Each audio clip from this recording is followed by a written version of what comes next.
Hello అందరికీ welcome back to Kritika's kitchen. ఈరోజు మన రెసిపీ వచ్చేసి చికెన్ గ్రేవీ కర్రీ.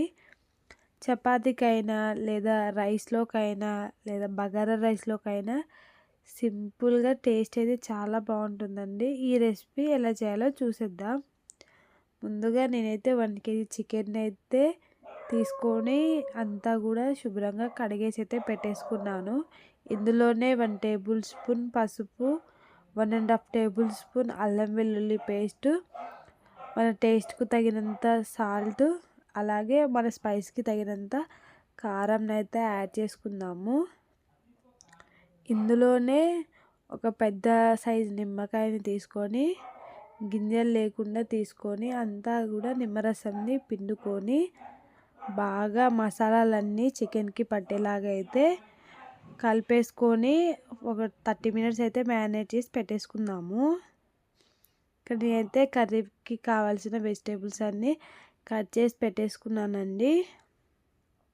అలాగే మన కర్రీలో కావాల్సిన స్పైసెస్ అన్నీ చూసేయండి. 30 మినిట్స్ తర్వాత చూస్తున్నారు కదా, చికెన్ అయితే లిడ్ ఓపెన్ చేసి చూస్తే చక్కగా అంతా కూడా మ్యారినేట్ అయిపోయిందండి. తర్వాత ఇక్కడైతే స్టవ్ వెలిగించుకొని 5 టేబుల్ స్పూన్ ఆయిల్ని అయితే పోసుకున్నాను. ఇందులోనే మనం ముందుగా కట్ చేసి పెట్టుకున్న వెజిటేబుల్స్ అన్నీ కూడా వేసుకొని చక్కగా అంతా కూడా ఫ్రై చేసుకుంటున్నానండి. ఇందులోనే మనం ముందుగా చూపించిన స్పైసెస్ని కూడా యాడ్ చేసుకుందాము. అంతా కూడా చక్కగా కలిపేసి మనం ముందుగా మ్యారినేట్ చేసి పెట్టుకున్న చికెన్ కూడా వేసుకొని అంతా కూడా బాగా కలిపేసుకుందాము. చూస్తున్నారు కదండి, ఈ విధంగా అంతా కూడా తాలింపు అంతా కూడా కలిసేలాగా కలిపేసుకొని ఒక 5 మినిట్స్ లిడ్ పెట్టి వదిలేద్దాము.